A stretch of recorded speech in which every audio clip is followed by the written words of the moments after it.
everybody. My name is Alan Harlam. I'm the Director of Social Innovation at the Swear Center. And when Peggy and her team reached out to ask for volunteers, and I saw the title of this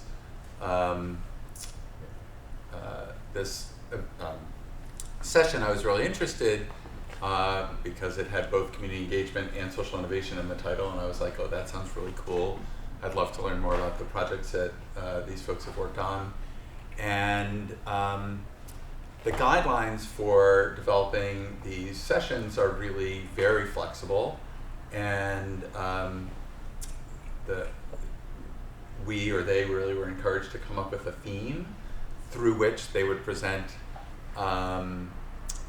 their work that they've been working on over the course of this year. And interestingly enough, when I met with them yesterday to talk about this and to plan today's session, I was surprised that actually the words social innovation or community engagement didn't come up in the way the theme was framed, but when they described that what they learned about each other's work when they met to plan this event was that communication was actually, for them, one of the most important common themes. How they communicated with stakeholders at every level of their work was really sort of a headline takeaway. So when I heard that, I was really, I was actually surprised, but also really excited to be part of this session, because I think when we talk about change in communities, engagement in communities, I think that work often feels really complicated and difficult to explain. And so the idea that communications was the theme that was chosen to present today's work, to me, sounded really exciting. So this is also, again, the session has all been designed by the students. And I'm going to take a moment just to ask them to go down the line and introduce themselves. But it's going to be very interactive. We're going to start off with a workshop that they've designed to sort of have you think about communication from your own experience. They'll then spend, each of the students and one team will then give a very brief presentation and overview of their work. Then we'll have another sort of sharing exercise about the role of communication, and then we've got some time allocated at the end for Q&A. So do you want to start? Yeah. Thank you all so much for coming. My name is Ruby. I'm a senior. I study Latin American Studies and Computer Science. Hi, I'm Kaori. I'm a senior as well. I'm a concentrator in Environmental Studies, and happy to be here with you all today. I'm Jonathan. I study biomedical engineering, and I'm also a senior. I'm Maya. I'm a 0.5 senior, so I graduate in December, and I study Environmental Studies. I'm Viraj. I'm also a senior studying environmental studies, and yeah. Maya, do you want to tee up the exercise? For sure. So we're going to start off with a little group exercise. As Alan described, we found that the first time we all met to discuss our project and just to give each other a little synopsis of what we all worked on for such a long time this year and previous years, we found that the one real common thread was this theme of communication. So sure, we all had some aspect of social innovation, community engagement, but with these huge themes that are kind of thrown around a lot at Brown, we felt at the heart of it, at the base of social innovation and community engagement, to do any of this work well, you need to have this mutual trust and respect. And key to that is communication, clear and direct and mutually intelligible communication. And I'd also like to recognize that through all of these projects, we found communication to be present across different communities, across different genders, across age groups, across certainly different disciplines and different areas of research and study. And so to preface all of this, we're going to get into small groups and do this activity that kind of opens our minds to the importance of communication. So the way this will work, hey, come on. The way this will work, we'll count off by 6. Fives. And get into, so all the 1s, all the 2s, all the 3s. And the activity is the following. So you're going to think about a theme, a topic, a term, something that you learned this semester. And you'll have 2 minutes to describe it to to teach it to the rest of your group using language that a second grader would understand. So no big words, no assuming that they have prior knowledge about the subject. If you worked on a thesis or a capstone this semester or plan to, you could try describing your thesis in the same way with as simple language as possible. Do we want to start this way? Yeah, just so count off. 1, 2, 3, 4, 5, 1, 2, 3, 4, 5, 1, 2, 3, 4, 5, 1, 2, 3, 4. 5. Perfect. So like 1's over here, 2's over there, 3's over there. We're going to take, 10 minutes for this, and then maybe a 5-minute report out? Cool. Wait, so One you through are, five. okay, so I'm 1. 2. 3. 4s. So 1's are over here with me. 2s. I'm staking out 1. You're 5. Yeah. 5. We've definitely met. You're 2. Anyway, show 1.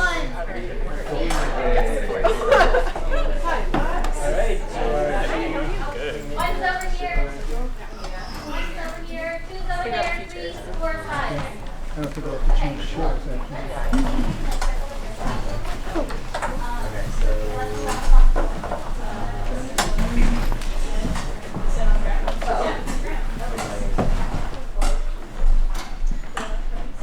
Hey, so okay, so we want to. Welcome. Feel free to jump Oh in man, I any have group that to. you It's want. my. Oh, great. Yeah.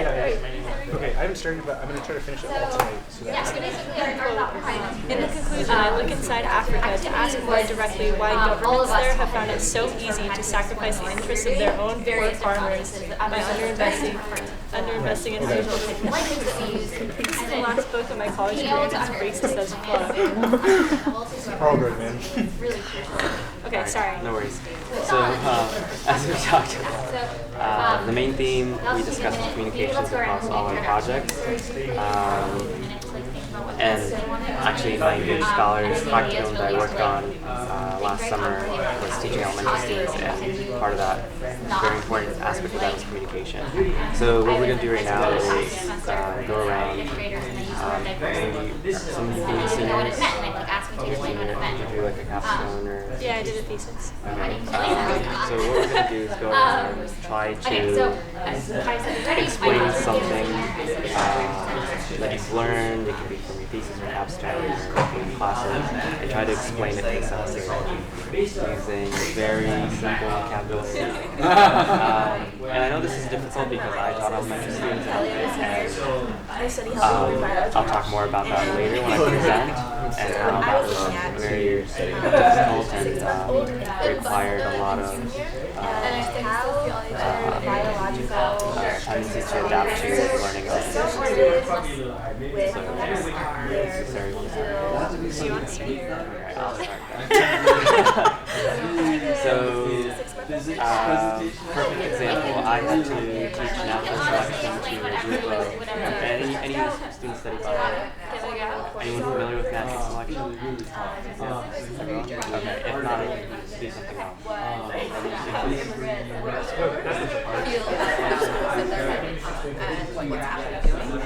So changing, giving people school money, or in a nicer office, been in France for how happy they are.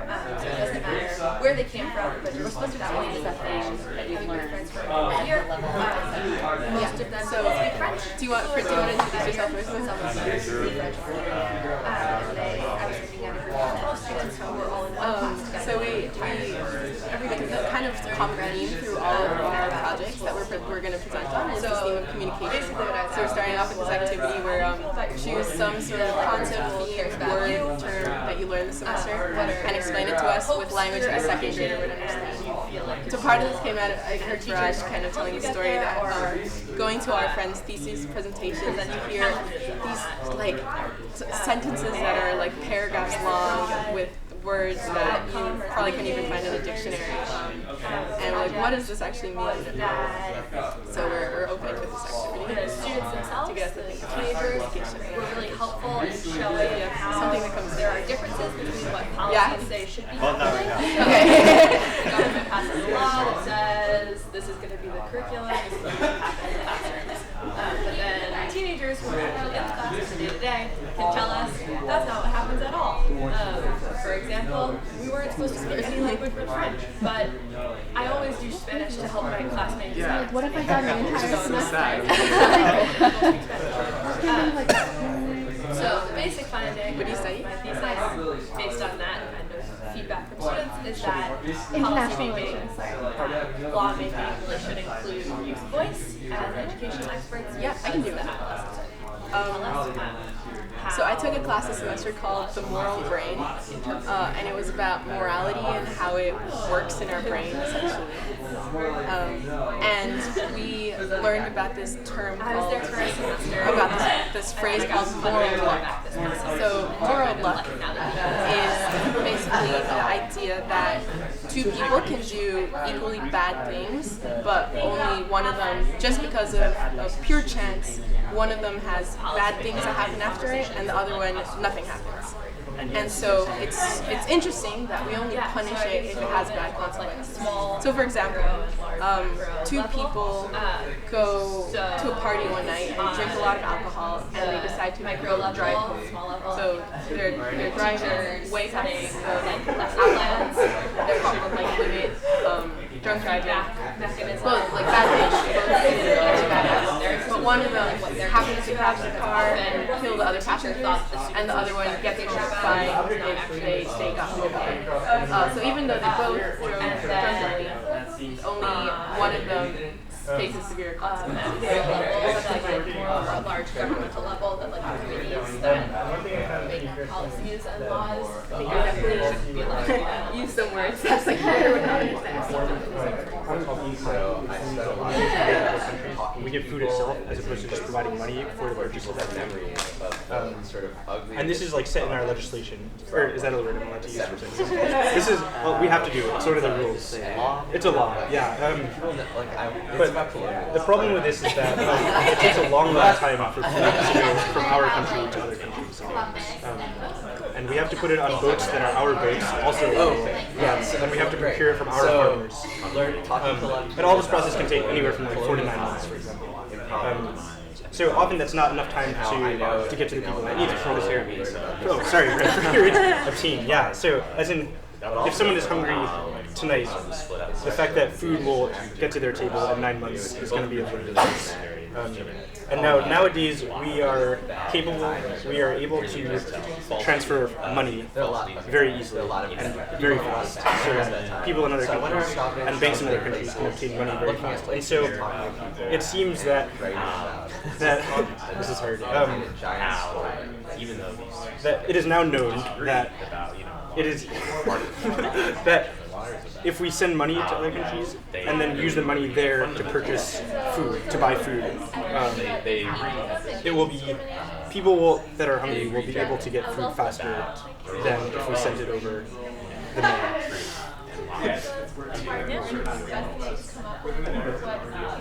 So this semester, this spring, I took a class called Applications in Geographic Information Systems. And basically, Geographic Information Systems, which is also called GIS, is computer software for making maps on the computer. And so one program that I learned within GIS this spring is called Network Analyst.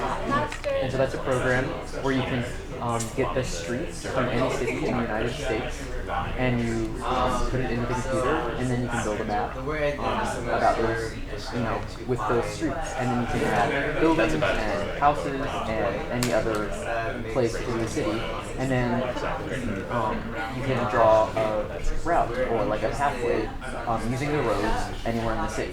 So if you want to find what's the shortest way from my house to my school, you could use the streets that you put into the computer to find out what that route is without having to go walk around the streets or test out every single route yourself. The computer will tell you the answer. And what's the difference between that and, say, Google Maps? So with network analyst or GIS, you have the raw the raw information, and you're actually building it. Whereas with Google Maps, it's already built for you. Okay. I think so. So as in you put the streets in yourself, and then they make the route using those streets.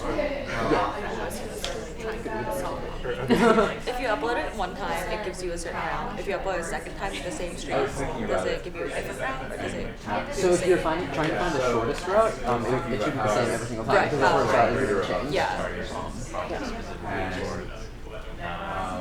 Sarah?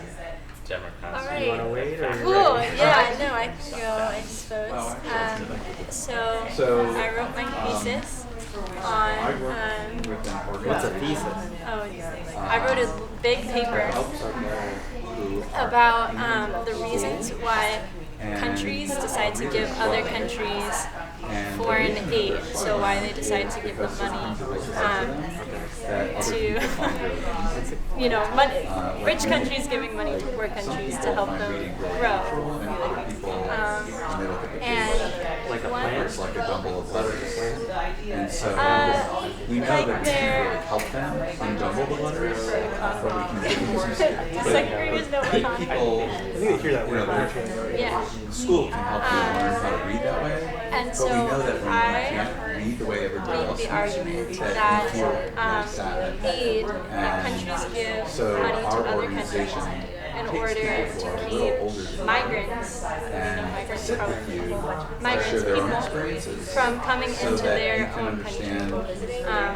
So you're a not country like worse than America they are will give than money into anybody a else. country like And then you Mexico can do it, so that people but from it's really Mexico hard. don't come across the border.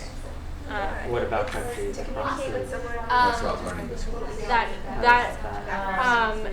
via boat. Can we go around and like everyone? From a boat, yeah. What do you think Or, is like this is just one of the many reasons why a country would give money to another. I don't know. But I live ready for neural networking? define like muons. And one of the largest part of how do you explain that to like Europe everybody? and has a lot of migrants from There's also other parts of Africa that go Yeah, through so Morocco. I was thinking about it while you were talking, and what I wanted you to translate the accelerator I lived in into Morocco throwing and, mud against the wall I know and being able to a little bit predict of Arabic. where the mud would fall. If you were able to throw the mud against the wall at the same way every time, Specifically, that allows them to be successful in a racist society. That's why, I was just trying to use a metaphor for it. Over time. Because I felt like, and that's not the tradition from Arab teachers migrating and teaching the Quran in other places and then training other teachers who went there and migrated. So the author spoke to living teachers and read works of other teachers and talked to the school students and the parents of the kids who chose to either send their kids to a French school or to one of those Quranic schools where they were memorizing and why they make those choices and what they think about the different school systems. That's another really interesting thing that kind of they really foster intense communications because the kids have to and that was another big controversial thing that a lot of people didn't like or why didn't like because the kids were begging. But they didn't need to beg, they were then distributing the food to other poor people, but it was like part of the building character and the communities really big on that is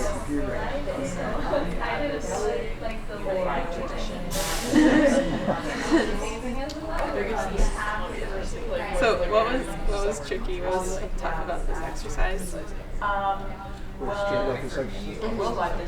Like, did you find it especially hard, or did it feel natural? Powerful in the teach religious education. They're not two, but they're all interested. So, and they do existing, and then the French were the main reciters.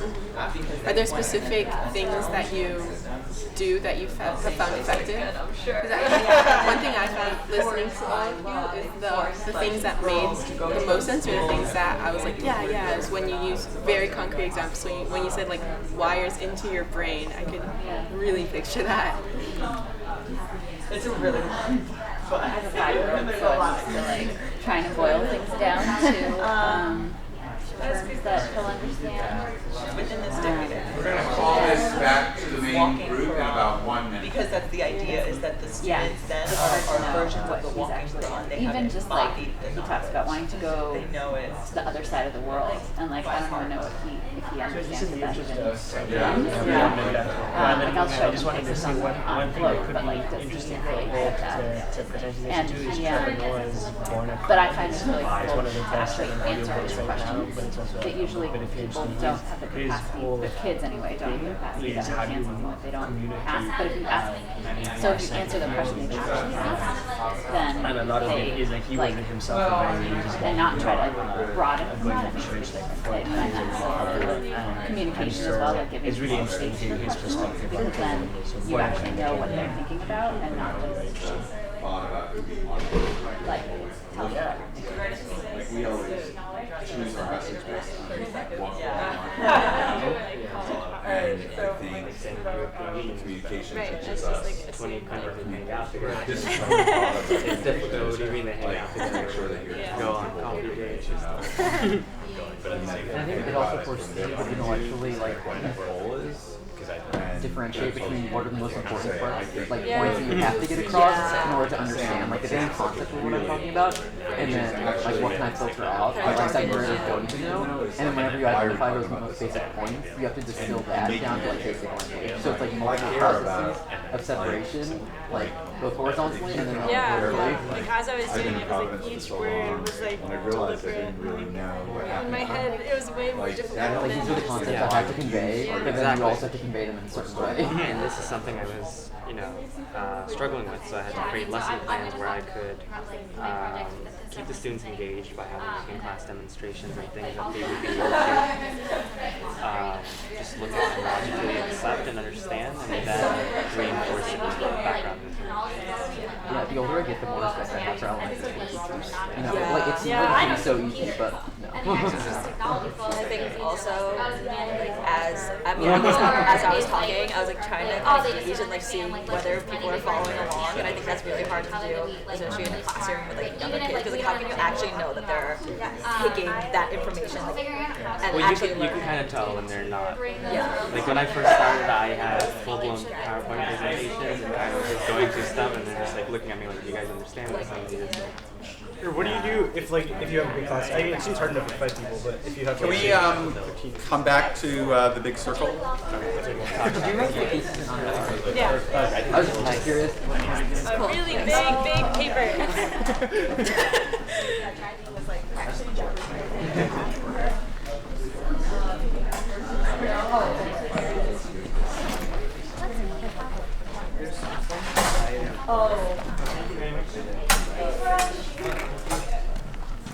So if you can just get back to your seats. I'd like to just spend like 1 or 2 minutes hearing from the different groups about some of the themes that you heard in your group, some of the headlines. So Also, if you guys want to move the circle in a little bit. Yeah. Especially people over there who are a little bit far away. Bring it in. We're now all friends, right? So let's just go around to each of the groups. So someone from group 1. Someone from group 1 want to just share one sort of theme that you heard from the different people who shared? Sure. Well, the biggest thing we talked about was explaining the why we care piece of it. it's like when you're conveying information, even when it's really complex, if you can get someone to care about like why you're explaining it, they'll stick with you for longer, even if it is really hard to grasp. Cool. Someone from group 2? Who's in group 2? Show yourselves. Kelly. One thing we touched upon was communicating with people who come from very different backgrounds with very different experiences, and really just how to bridge similarities and also how to navigate your own position as coming from such a different place, and yeah, how to foster communication. Cool. Who's in group 3? Nobody's gonna nobody's gonna name themselves because they don't. Come on. Tim, Phil, anyone? Tim had a good way of articulating. Yeah. Oh, I guess, yeah. One thing I realized, whenever you're trying to convey information to like a second grader, it forces you to really distinguish like what are the essential parts of what you're trying to convey and what are those points that you need to get across, and then it forces you to filter out like all the details or like other information that doesn't necessarily need to be present. And then once you identify those like essential points, then you also have to boil it down to basic language that a second grader could grasp. So it forces like this, what I describe like horizontal like bifurcation of information, but then also like vertical like bifurcation where you're like boiling it down to the most basic, essential, elementary level possible. Cool. Awesome. Group 4, right? 4? Who's in group 4? So I felt that these were all lovely, clear, accessible presentations, and that I couldn't even imagine if you were aiming at a higher intellectual level what would have been added. They were just so, the communication, you don't need the bells and whistles to show off, and I think we were sort of aiming at a 5th grade level, and that was as good as adequate to any situation I can think of. Whether Congress or 5th grade. Maybe a little political commentary. And last one from group 5. That was group 5. Oh, that was group 5. Are we done? Oh. Did everybody go? 4? Anybody? Oh, Sorry, that was fun. No, I didn't count, but. Oh, okay. Oh, so we missed 4 then? Does anybody? Maya, shout out. Come on, call someone from your group. No, I'm just kidding. Anybody? One of the common things that we talked about is trying to break down academic terms. So when you're trying to communicate to an audience that isn't necessarily in the Brown sphere and like isn't familiar with words like narrative and framework, and how to choose words that are more accessible. Cool. Really, really cool. So should we jump into having you guys share your work? Yeah. And everyone sitting on the edges, please come grab chairs in the center. Yeah. And feel free to get more food if you want.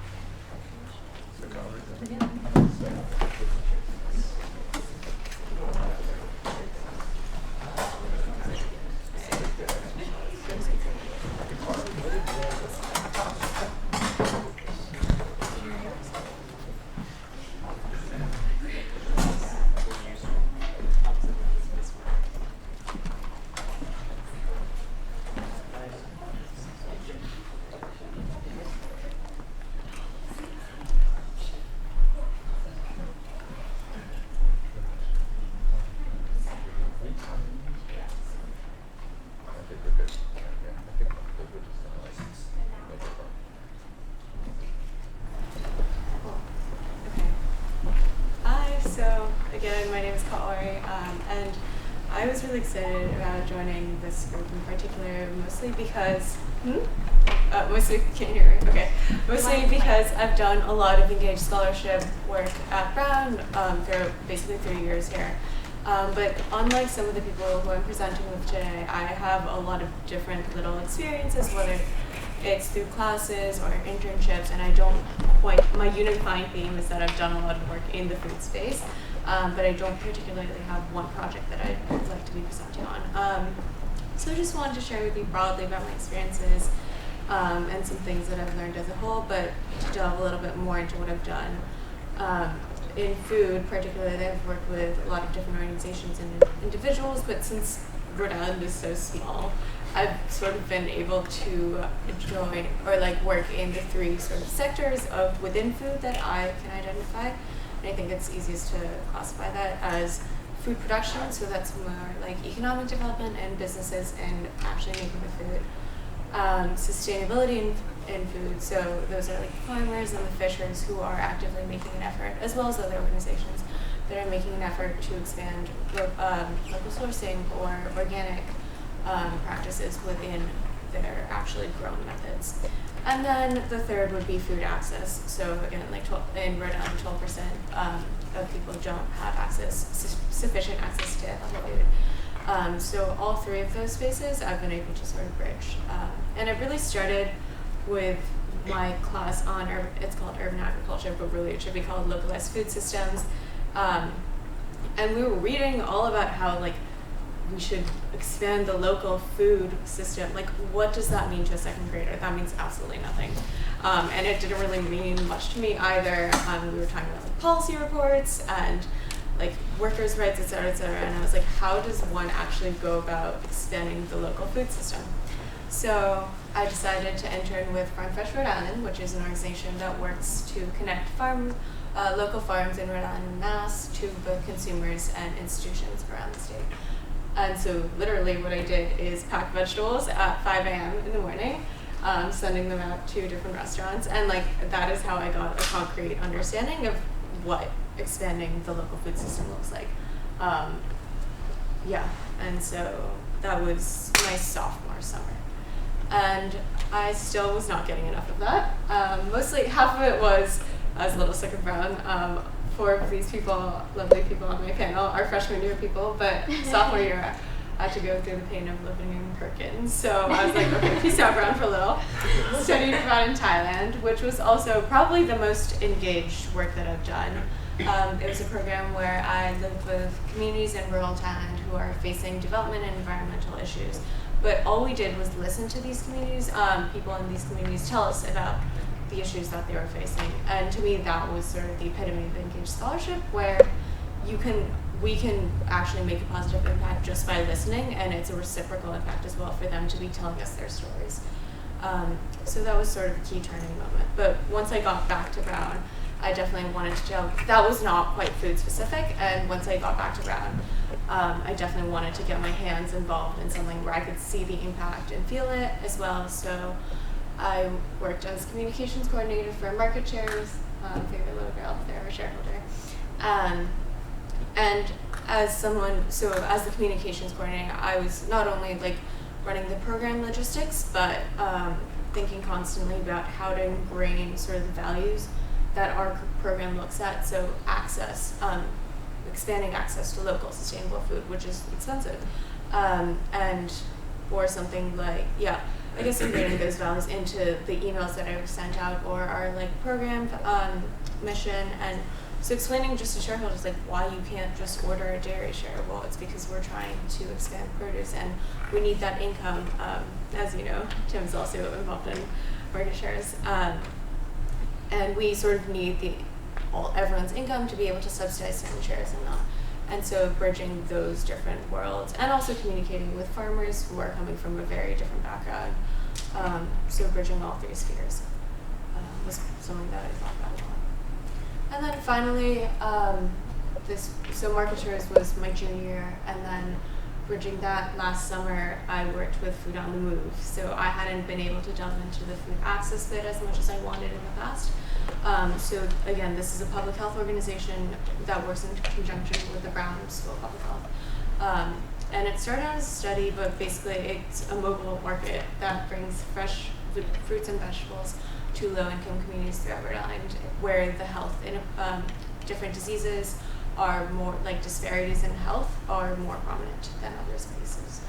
And so that's sort of where I got to operationalize all the high-level like academic concepts that I've been exposed to in my classes about food, and take it both into, like I was at the market selling these vegetables, but I was also working on a survey that a survey and a literature review that looks at the public health outcomes of not having access to healthy food. yeah, so those are all sort of my different food-related engaged scholars things. Yeah, that was that.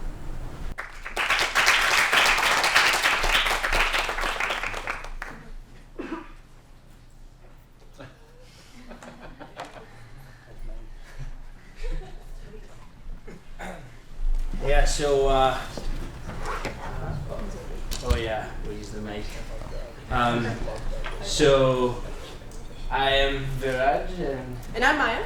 Yeah, and we are, for the purposes of clear and direct communication, we are bug farmers.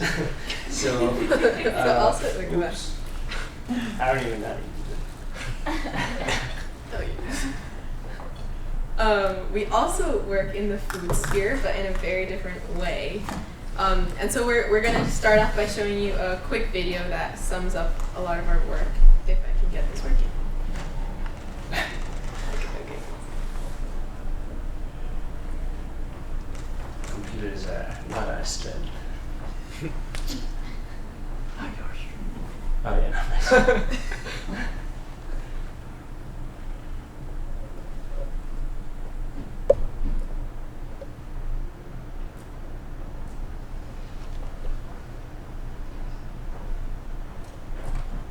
When it's time to eat, we typically like to know what's on our plate before we dig in.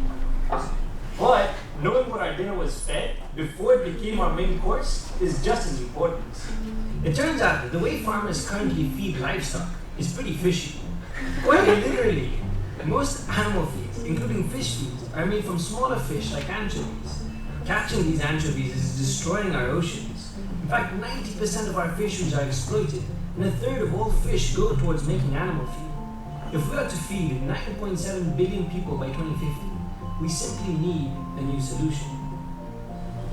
And that's where we come in. I'm Maya. And I'm Viraj, and we're seniors at Brown University studying environmental studies. And I'm Eric, a business student at the University of London. And together we're Kulisha, a company changing the way we look at waste and produce food. We offer a sustainable, high-protein alternative to traditional fish meal for use in animal feeds. Our solution? Well, that's one bug with a big appetite for your scraps. Meet the black soldier fly, one of the world's hungriest creatures and least picky eaters. As larvae, these guys consume all sorts of organic waste voraciously.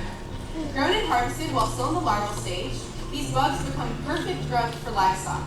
Not only are they hungry, they're also rich in protein and are totally safe. In July of 2016, they became the first insects to be approved for commercial sale in North America.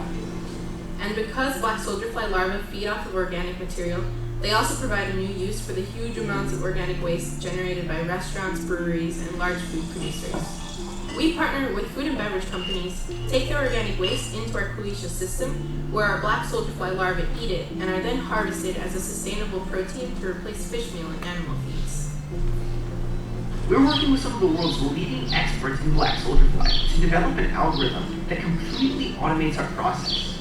Our sensors collect data in real time, and our algorithm maximizes efficiency. As the world's population rapidly increases, we're determined to feed people while reducing pressure off of ocean ecosystems. And we're gonna do it, one black soldier fly at a time. But we need your help.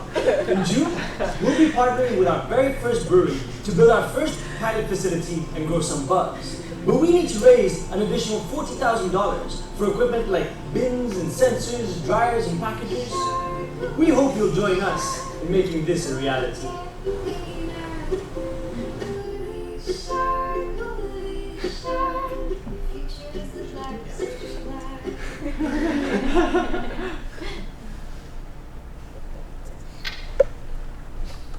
Cool,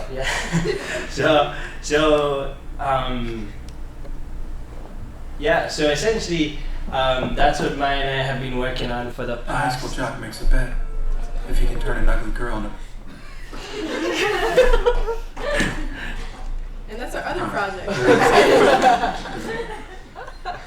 Sorry.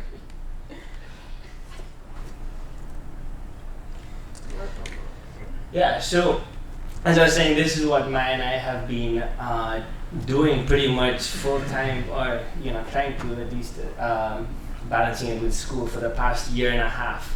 And so this idea started when I took a semester off, my junior fall, and I went back to where I'm from in Nairobi, Kenya. And near where I grew up is a place called Msambweni. It's a small village on the coast. And essentially what's been happening is these large-scale commercial fishing vessels have been coming, they drop their weighted nets, and they catch everything. And what they're doing is they're looking for fish like these. These are anchovies.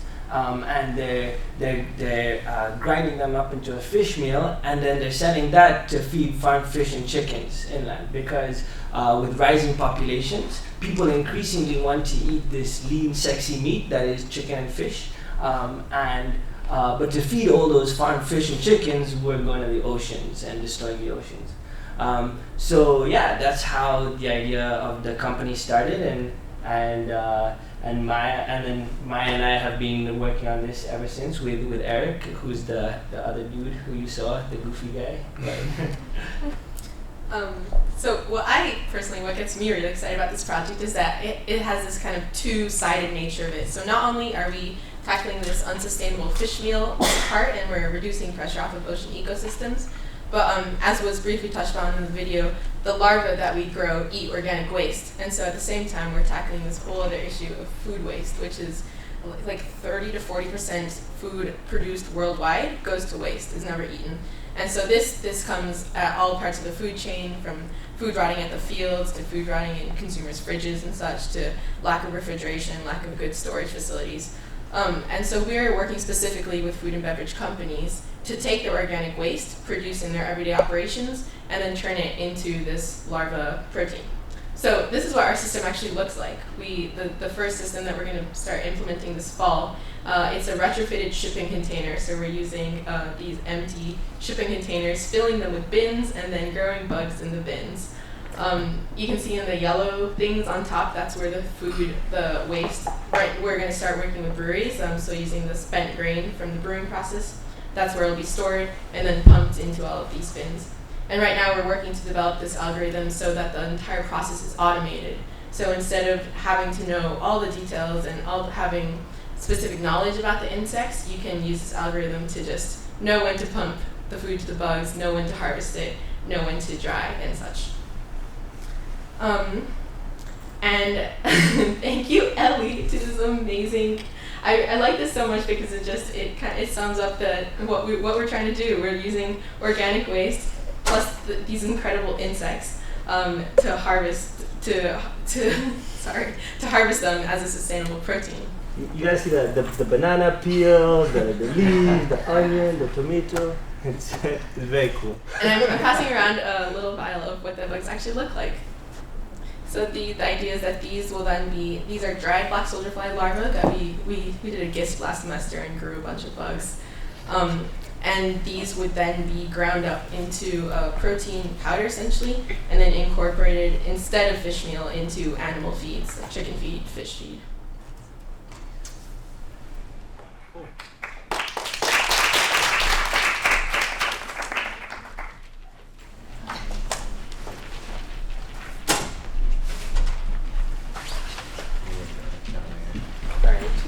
Hey everyone, I'm Jonathan. So I'll be presenting my practicum that I did for the Engaged Scholars program last summer. So as an engineering student, I was teaching math and science to elementary students from grades 1 through 6. And as I was talking with my group, one of the most important things was communication, how to teach younger students math and science at a level that they can understand. So how do you teach, physics and really difficult and challenging ideas to younger students? So what I did was, the first few days when I was teaching there during the summer, I kind of had PowerPoint presentations and went in there and started talking about different equations and formulas and asked them, how are you guys doing? Most of them, younger elementary students, will pretend that they're following, but then they're really not. So I had to really change that up. So Dilania, who most of you might, or some of you might know, that work with at Debate Elementary School with their after-school program, she runs that, and she works at the Swear Center. So she gave me these experiment books. So these books kind of went over different experiments and in-class demonstrations that I could show to the students and then reinforce the different topics that I wanted to cover. So I developed lesson plans and then used the experiment books to have in-class demonstrations. And most of the materials I needed was covered by Debate Elementary School, and Dilania was kind enough to get everything I needed. So actually some of those students I did teach over the summer. What I did was, so for example, as I was talking with my group, when I was trying to teach them natural selection, I came up with an exercise where I would draw different boxes on a whiteboard. Some of them would be striped, some of them would be white boxes, and then I'd say pretend there's some kind of plague, or the striped boxes are dying at a faster rate than the white boxes, what would happen over time, right? So most of them kind of came to the logical conclusion that the white boxes would over time be the dominant boxes or population over time. And then using this, I would reinforce what natural selection is and then how evolution happens, but without introducing those terms at the beginning. I kind of left that until the end, until they got the activity and understood what was happening, and then I finally introduced those topics. Same thing when I was teaching momentum. How do you teach children momentum? So what I did was I brought in pins and a soccer ball and then a ping pong ball, and then asked them to set up. I asked for volunteers and asked them to before they did the activity, I asked them, what would you use? Would you use a soccer ball or a ping pong ball to knock down the pins? And then obviously, logically, they said a soccer ball. And then I had a warm-up question for them and asked them, well, why do you think you would use a soccer ball instead of a ping pong ball? So it's very interesting and very rewarding experience because I knew that the students knew how to interpret the physical world and understand what's going on around them, and then using that, I was able to teach them the different equations and teach them physics and bio on a level that they can understand by first looking at very basic things. So that was my project, and then stuff like when I had to teach them acceleration. How do you teach a student acceleration?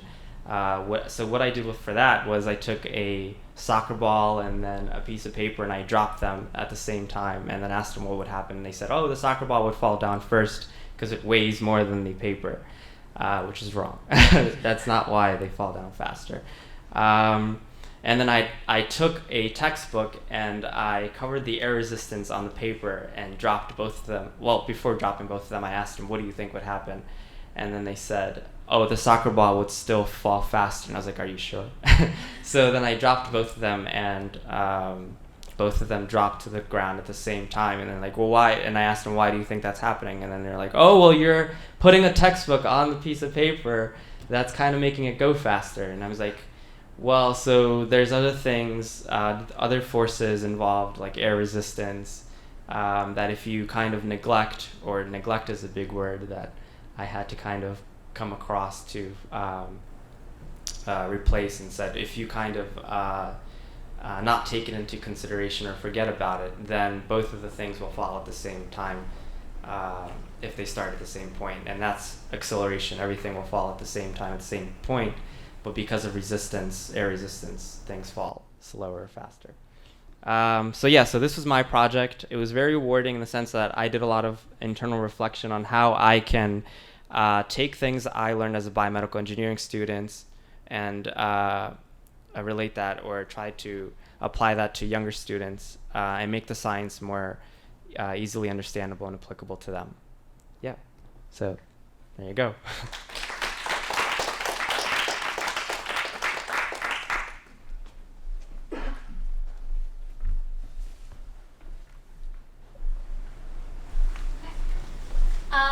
Hi everyone, I'm gonna try to speak without the microphone, but if you can't hear me, let me know. My name's Ruby. As I said, I study Latin American Studies and Computer Science, which is a strange mix, I know.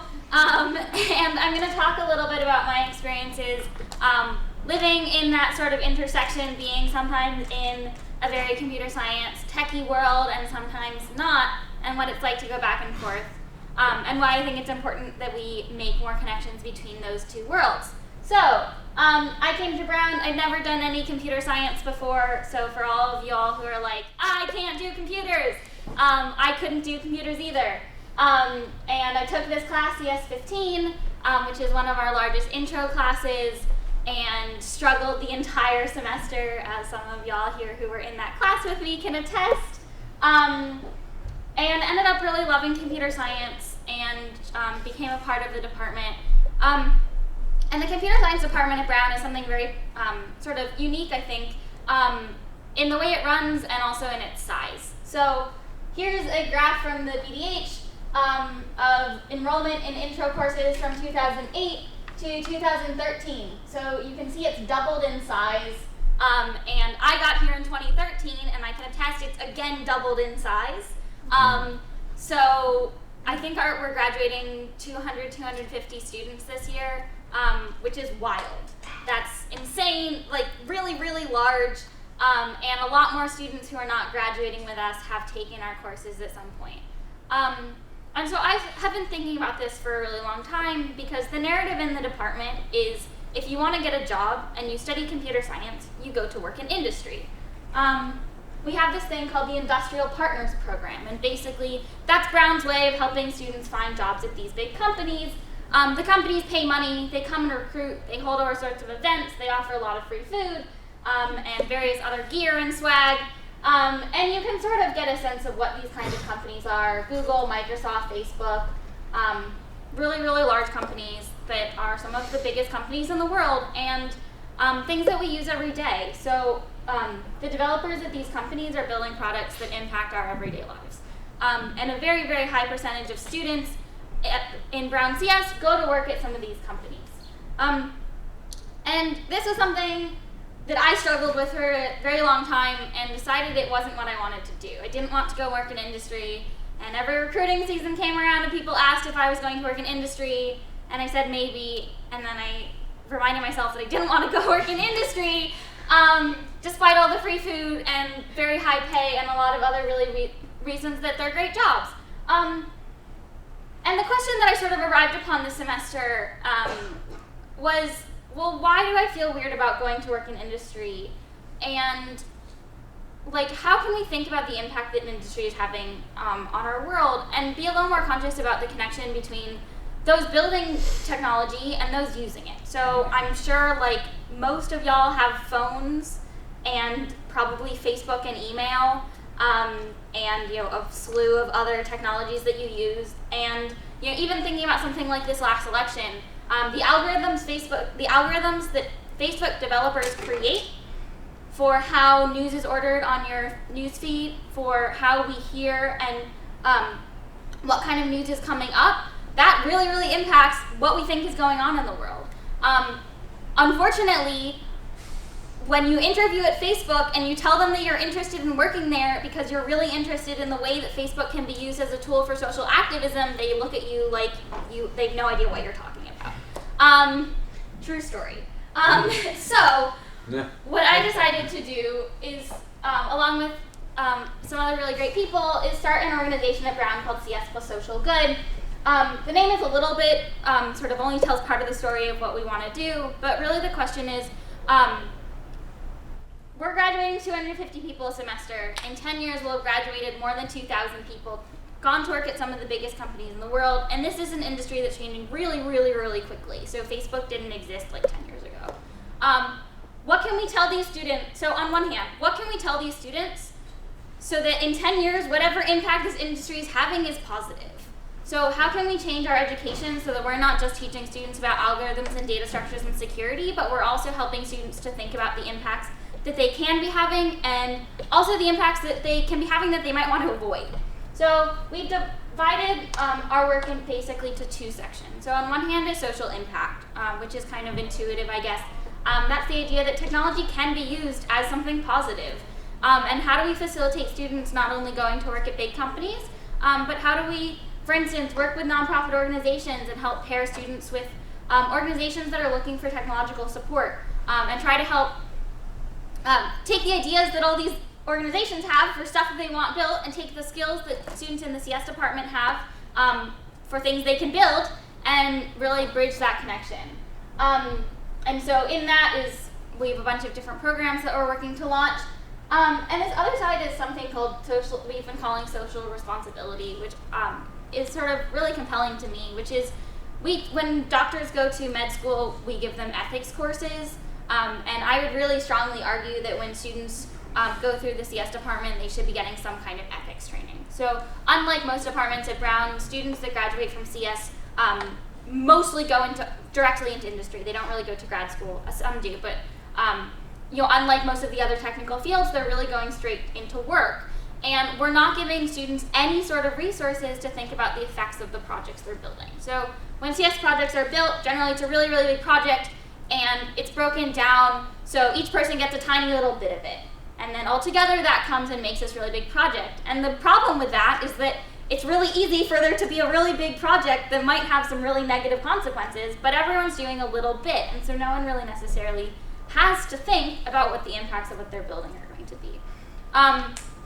And so our goal is, with this organization, is to address both of these sides of the coin. So how do we train our developers who are graduating from Brown to avoid having negative consequences with what they do, and also to be able to take advantage when they see an opportunity, when they see someone that they could potentially work with and say, hey, let's get together and try to really do something net positive with our variety of different skills. So, and as a little bit of context, this is an organization that started at Brown this year, but it's been running at Stanford for 3 or 4, and there are similar organizations at 3 or 4 other schools that have been started in the last year or 2. And so our sort of long-term hope is to really fortify it at Brown, but also hopefully to create some kind of national organization that would serve as a place for national conversation on this topic, particularly among universities. And to end with sort of a really interesting story about the power that students have in computer science departments, there's a company called Palantir. So I don't know how many of you know it, but they make databases. And databases obviously are really necessary and useful. They can also be used for a lot of harm. And so there were some questions earlier this year about whether Palantir would let the administration use their databases. And there were a lot of concerns, especially on college campuses, of people saying, we really don't want to be working at a company that's going to potentially be letting Palantir use their databases to harm a lot of people in our society. And so what the Stanford department decided to do, they're one of the largest departments in the country, was tell Palantir they wouldn't allow them to recruit at Stanford if they didn't come up with some kind of policies on what they would and wouldn't allow their products to be used for. And the really interesting thing is that because there's such a high demand for students to go work at these top companies, and because these top companies care so much about getting the top students, students all of a sudden have a lot of leverage in this equation. A student really generally does have the freedom to say, of these 15 companies, I'm not going to recruit at Palantir because I don't believe what you guys are doing. And that leverage point all of a sudden gives us a lot of access to impact really major policies. So, the administration currently has a team of advisors that work at some of these top companies. And if we can impact them, then we have what I think could be a really cool avenue to have a lot of power. So, and use that as a force for good, hopefully. So, that's what I've been working on. Thank you all very much.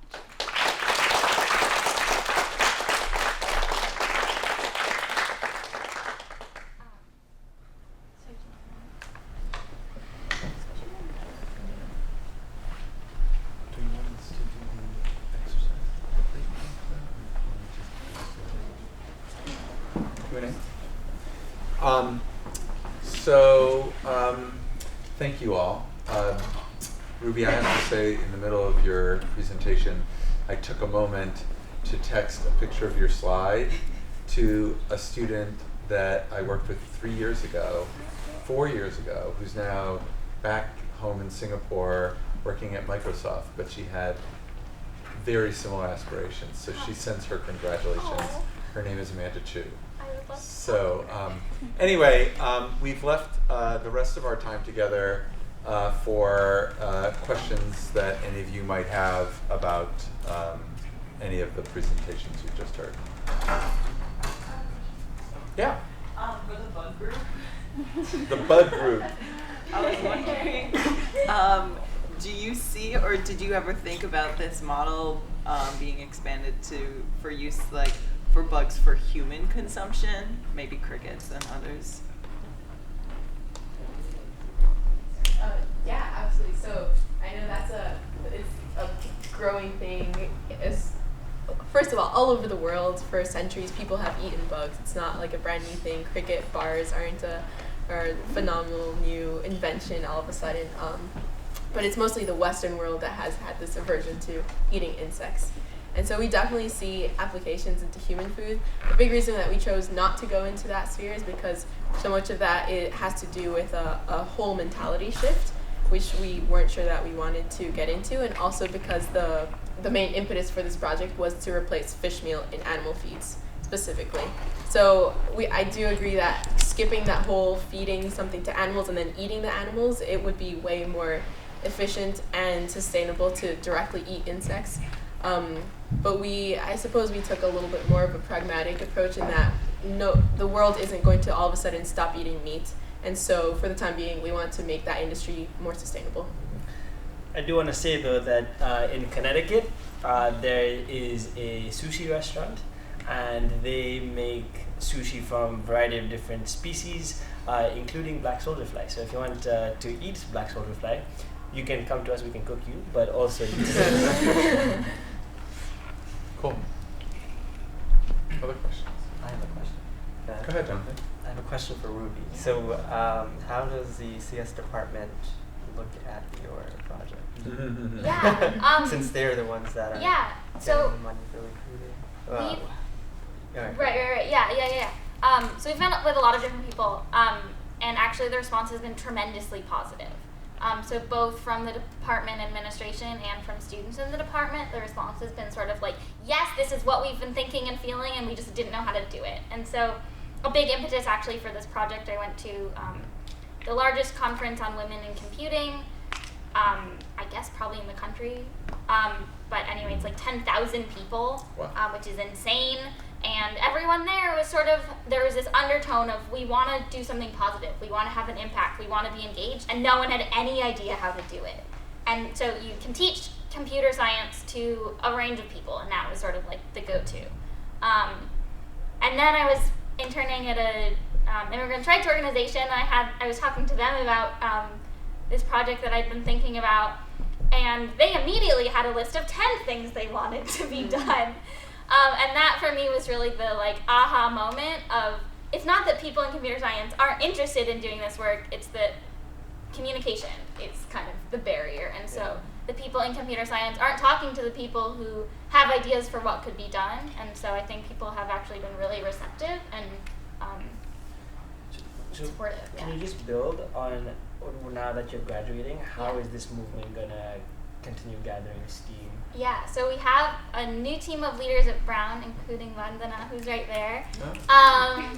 So there's a team of 6 who's going to be running things, 7 who's going to be running things next year. And I'm hoping to stay involved with the national organization, although that is a little bit up in the air still. But yeah, we're pretty excited. We've been meeting and are hoping to run a course for the spring, and talking a lot to the department. Was there a question over there too? That was mine. I was just wondering, so like with this, because this is a student organization. Yeah. So I was curious as to what kind of things you guys are doing. Like, are you partnering with organizations that wouldn't normally have CS people working with them? Are you? Because I can imagine you could do this in a lot of ways. Like you do ethics, you could teach ways of thinking that outside of CS. I'm just curious. Yeah. Feel free to jump in if you want.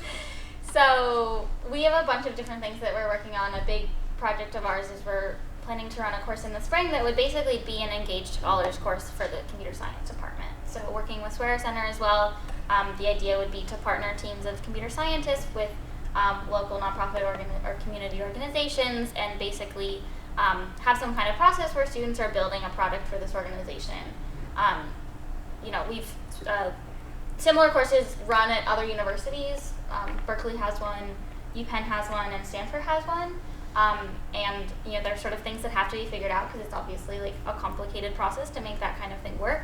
But we're pretty excited about that. And then other things are, discussion groups and sort of creating more social connection between non-CS and CS. So a lot of CS students spend a lot of time in the CIT, and most non-CS students really don't like going into the CIT. And so even something as simple as like thinking about, when we were having meetings, like where do we have our meetings? If we have them in the CIT, all the CS students will come. If we don't have them in the CIT, maybe other students will come, but the CS students might be less likely to come. So thinking about, even things as simple as that, as how do we sort of bridge the gap in conversation, thinking about an ethics course, sort of a few other programs, yeah. I mean, sorry to only ask questions about this, but I think because I had also looked at, I do a lot of research in digital media culture and things like that. And it really struck me when I was looking at Stanford's syllabus for their CS and social good program, how much it really felt like a lot of the BEO classes we have here, where it's just contracting out student labor to local organizations without a real sense of what do those organizations do, or there's like no readings basically for the class and things like that. So I guess I'm wondering like some of the sort of technical limits around, because also talking to some computer science students, it doesn't seem like they're interested in doing classes where there are, extensive readings about, for example, the relationship of computer science to global neocolonialism. And so I guess I'd be interested in hearing more about how you feel like that's a sort of, how that's something to sort of navigate. As well as some of the limits of the sort of industrial approach to this. Like I know I also saw on their syllabus that they brought in like Palantir speakers to talk about their philanthropy section of the Palantir company, even though they are heavily involved in the war on terror. So I don't know. Yeah, no, I think that's really important. I guess I would try to address that in two parts. I think it's incredibly important when hopefully this engaged course happens, to both have discussions on the ethics of computer science. When is when is technology not helpful? Like when should we not use it? And that needs to be as emphasized as like the potential positives of using computer science. And also to talk about how you do engaged work and what does it mean to like have a relationship that's going to be like mutually beneficial for all of the parties involved, and to make sure that it's that the organizations are as committed and feel like this is going to be benefiting them, and that they're getting as much out of it as the students are getting out of it, and the communication there is really clear. So I think that's something that we're definitely going to emphasize, and we've been working with Swear Center and have a bunch of people on our team who are sort of really care about that. So I think that's one really important part. I think the other thing you were talking about, industry, is also really important. That, like, I have a lot of qualms with industry. And I think what we've been trying to do is, like, balance that a little bit. And so on one hand, say, like, I have a lot of qualms with industry. I think they do a lot of things that are really not great. I really want to give students more options and more validation that not going into industry is an acceptable thing to do. Whether that means you're going into education, whether that means you're still going to be doing computer science but at other places, I think that's really important. I think on the other hand, a lot of students will go into industry, and I don't at all fault anyone for that because it's a great opportunity. And I think it's just like, how do we make students be really conscious, and how as an organization can we balance utilizing the resources we can potentially get from industry versus making sure that we're like being really true and calling out companies for what they're doing and holding ourselves accountable to not taking money, for instance, from companies if like we really feel that would be immoral and stuff like that. I think Stanford definitely is like very businessy, and we're trying to like make our version a little more Brown-like. I would also love to hear more of your thoughts on this.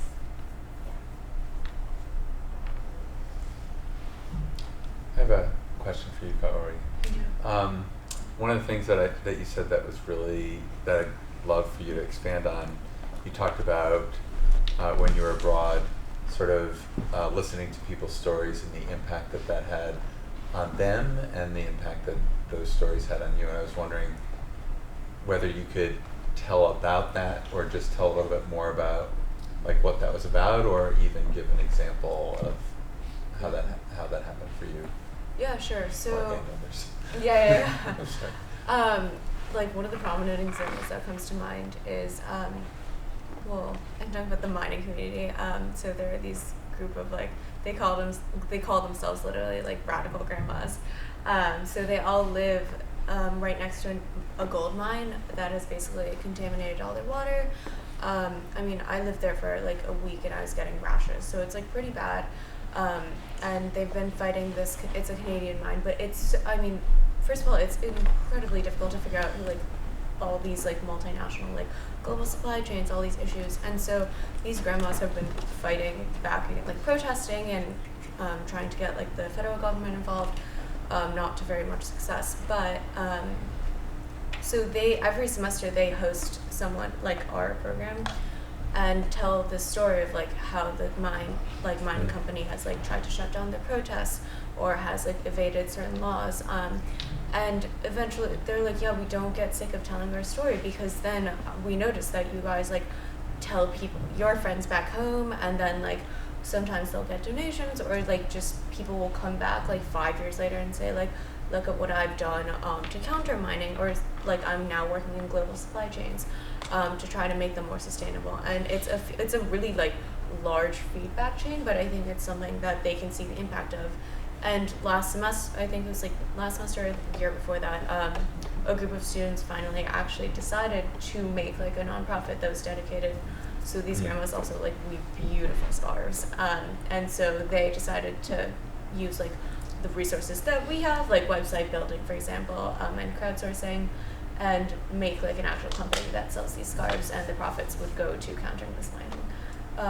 So it's just like an incredible way of seeing like. I think a lot of community engagement can sometimes be more community service and be like, oh, let's go in and fix this problem that we see, but we don't really have the agency to always do that, nor should we be. And like learning by experience that listening can really have that like long but like tangible impact in the end is like very powerful. Very, very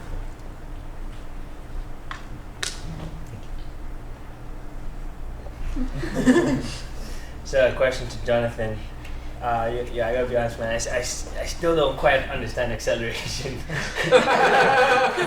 Give me another explanation. So, okay, so you said you have the sheet of paper and you have the ball. Yeah. If you drop them at the same time, the ball would drop faster, right? But it's not because of weight, it's because of air resistance. Well, it's big enough that air resistance is not affecting it as much as the piece of paper, right? Think of a parachute.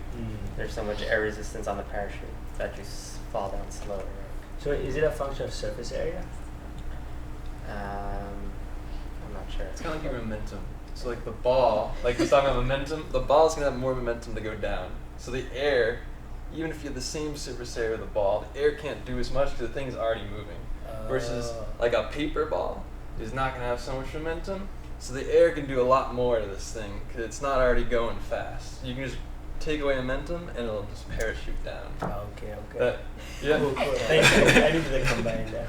So I mean, back to the second graders. Acceleration is constant, right, on Earth. So everything, give or take, will fall at the same rate if you drop it at the same point. If there's neglect air resistance, it doesn't matter if it's a feather or a ball. If it's in a vacuum with no air resistance, they'll fall at the same. At fault to the ground sometime. Thank you. I can ask a question. Go for it. Kaori, you were just talking about how like the difference between community engagement and like community service, and kind of how in trying to come to these communities and make a difference, there's a way of doing that in a way that's like empowering the local community. I don't know if everyone can kind of speak to this in terms of like as brown graduates and going off into the world and trying to have this like positive net effect in how we're applying what we learned here. I don't know, how do you guys envision this kind of going forward in terms of being mindful of the amount of privilege that we had here at Brown and like trying to do good in the world? Yeah, I can start. Not even definitions, but the thing that comes to mind is, so like, as I said earlier, I've done a lot of different projects, and one of the most failed ones was when we did, like, I think the most successful ones are when both parties, like both the people who are doing the engaged work and the people who are like on the other end and contributing as well, start the project being very clear about like intentions, goals, and like what you want out of this relationship, and like what the end goal is going to be, and like how you're going to communicate. And like one of the examples that comes to mind that was such an utter failure is, well, it's not an environmental class, and we were working with the city government, and we were trying to figure out, we were going around interviewing local business, like people, business owners, about their experiences with the tax office, I think it was. But it ended up being basically them telling us all their qualms about the government, and we had to try to come up with a way to like synthesize that and bring that back to the city hall. And Brown also, our professors like wanted to make this into like this is a really unique like partnership with City Hall, look at us.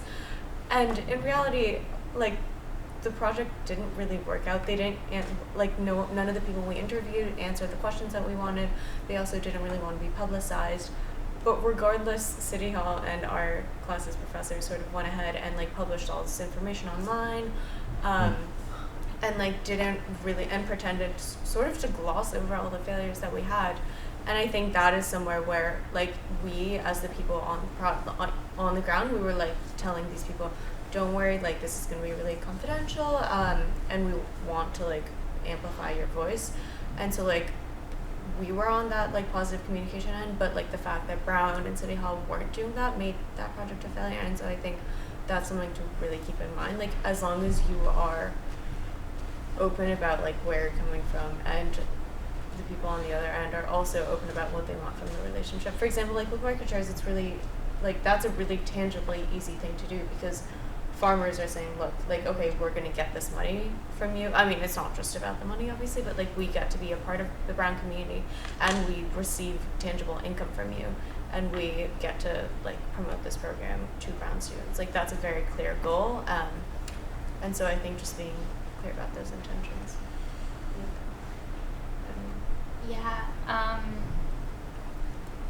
I guess building on that, I think like agency is really important. So particularly for like if you're like trying to build a relationship in like a power differential, like whoever has less power needs to have agency to say yes or no, we want this or not. And if they say like yes, then make sure that, I mean, this is, I think, basically what you were saying, but make sure that that communication is really clear about how is it helping all of the parties involved. I've seen some examples of that go really wrong. I think a big problem with engaged classes is students not like being committed enough, or not having the time, or just sort of the time not being demanded of students to get them to be like really personally invested. I have other experiences where I think it went really well, but I won't talk about that right now because it goes down a whole other path. Building off of that, I think it's really important that parties involved really are trying to achieve a greater good for most people. I mean, just as someone who's working at DeBate Elementary School and teaching science, and times I wanted to challenge the students, so I would always like introduce things to them that was kind of more advanced than what their curriculum was offering, and that was more of me trying to make the students more passionate about science, and help them have that motivation to continue it further, whether it's in high school if they want to study science later in college. I know personally, like one of my mentors was a retired teacher, and I think if it wasn't for that person, I really wouldn't be like really interested in math and science. So that's one of the reasons I wanted to volunteer my time at DeBate Elementary School. And I also came from an urban school district, so I was able to relate to the DeBate Elementary students who didn't have many things that they could use for school, and so I kind of acted as their mentor and was there for them to be their role model. and provided them the chance to learn about my experiences and my Brown experience coming from a predominantly minority high school and from an urban school district. Yeah. Yeah, so I think for me, one of the things that I really want to keep remembering when I graduate is that, had an amazing education here, but certainly do not have all the answers and likely probably, will never do. And the cool thing is that the communities that I can see myself working in right off the bat, so I'm moving down to Texas, and there, people, I know that I can't hide behind academic language there, right? If I'm trying to get people to switch to bugs, but if I hide behind academic language, people will be like, no, and they'll walk away, right? So it's like, how can I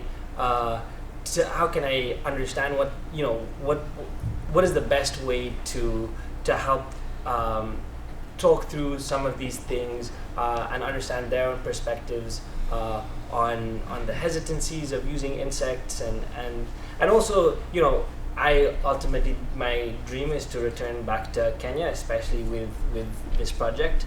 And even there, the name of Brown or academic, whatever, doesn't matter.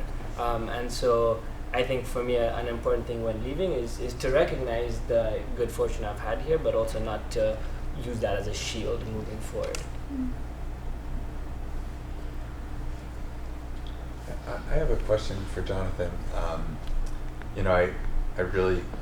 I think that when we spend time in communities, we gain insight into things that we just never would before. And I'm wondering what you feel like you learned from the children you were teaching about the perceptions that they had about science, or the reasons maybe they didn't like science, and again, not necessarily what happened after, but where they what did you learn about how they got there? Not liking science, or whatever perceptions that you felt they came to the table with. I felt like, so with younger students, you kind of have to keep them attentive and engaged. So I felt like that wasn't, they weren't getting that before I came into the class. They had really great teachers, I'm not saying anything about that, but I'm saying they didn't have the opportunity to see firsthand why something happens and how that works, and understand the physical world. They understand it, but just introducing equations to them is kind of very difficult for a young student to just be like, okay, when do I use this, when do I use that? But when you're providing background with experiments and in-class demonstrations, and when they see it and then you give them some kind of word problem, then they can put the two together and know when to apply various equations. Just making it more fun, like having the in-class demonstrations. When I dropped two things in front of them, they were really into it and raising their hands to always come up and volunteer their time to help. When I was teaching them speed, I would have measurement sticks out and having one student time when another student was walking down to calculate speed, and things like that just kept them interacting with each other, really enforced their passion for science. Cool. Younger students are also very inquisitive and curious, so if you really pick at that, then you can go far.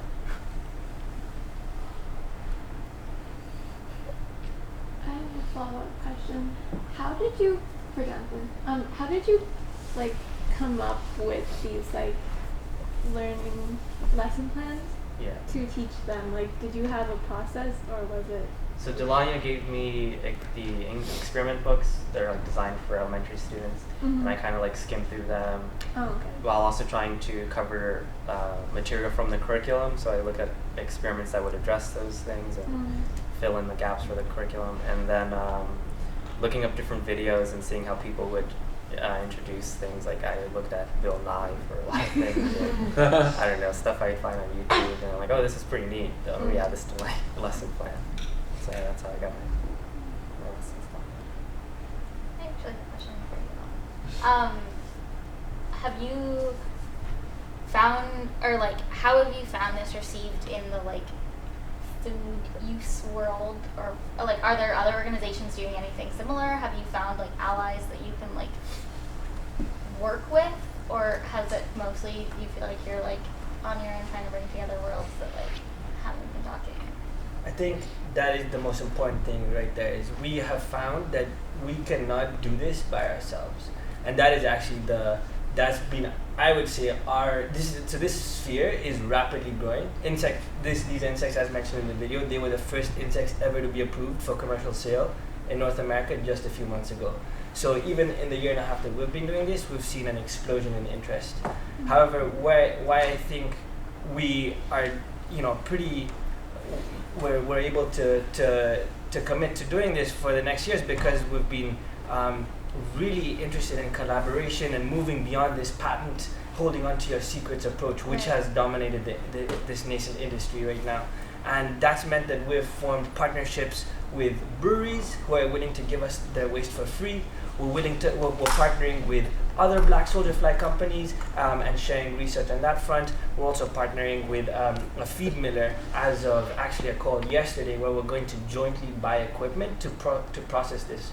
And so we've found that we are the only company that we know of right now that is taking such a distributed model approach. And that, I think, is the power in this, is because we're trying to, we know that we can't do this on our own, especially as a bunch of 22 and 23-year-olds with no idea about how to run a business. And so this is so I think collaboration is key.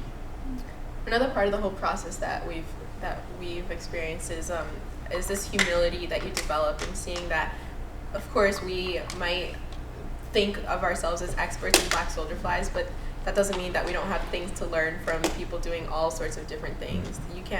You always have something to learn from people, like building a teddy bear to combat diabetes, alienation in little kids. You can learn about prototyping from them. You can learn about just talking to you all on this panel. I've learned so much right here about communication and the best way to engage. And I think that's definitely something that we've come to see.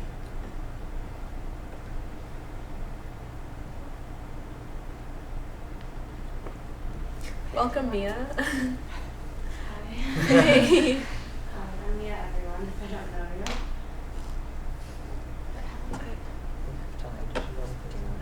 Oh, we have a few minutes. Do you want to talk about your project? Okay, yeah, I'll come over to you.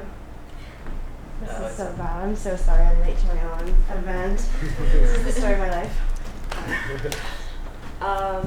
Okay, so my name is Mia. I'm a senior and I study anthropology and ethnic studies. And with my anthropology degree, I've been doing the Engaged Scholars program for the last, I want to say 2 years. I was the guinea pig pilot year of Engaged Scholarship at Brown. So it's been very interesting navigating that as a senior and as someone who just doesn't have a pathway of Engaged Scholarship at Brown before. So I've been developing a capstone for anthropology last fall, and I did an Engaged Scholars practicum in New York over the summer. So I worked with Girl Rising, which is a documentary for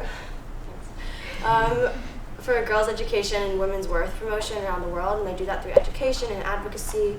And it was a really meaningful internship for me, just because I'm interested in the impact of digital storytelling and different techniques that engage visual culture and the arts for promoting social change and actual activism besides education and just discussion.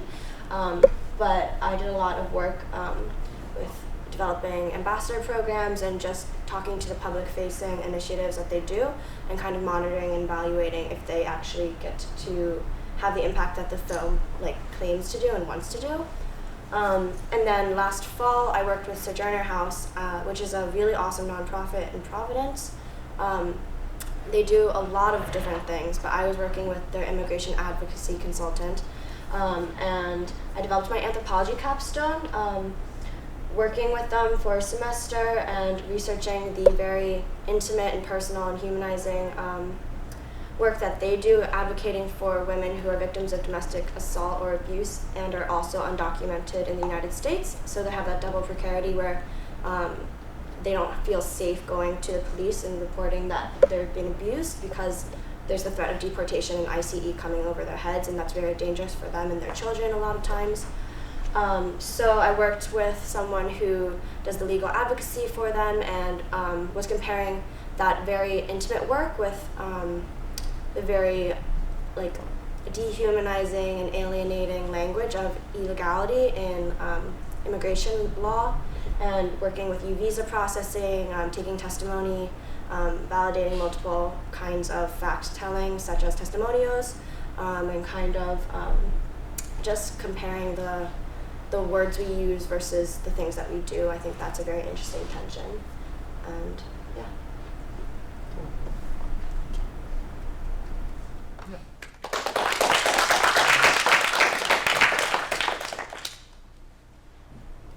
Yeah, so I think maybe we'll wrap up soon, but does anyone have any last questions? Well, I have an observation. I have never been part of a panel that asked each other questions, and I thought that was so cool. I really did. I just thought it was really, really great because it really sort of demonstrated, I think, your respect and interest in each other, which was just really cool to be a part of. Well, thank you all so much for coming. We really appreciate it. Keep thinking about communication. Maybe share that activity with some other people. I don't know. Cool. Yeah. Final closing thoughts. If any of you are interested in our project, feel free to leave your email just as we'll keep you posted. Yeah. Take cookies on your way out.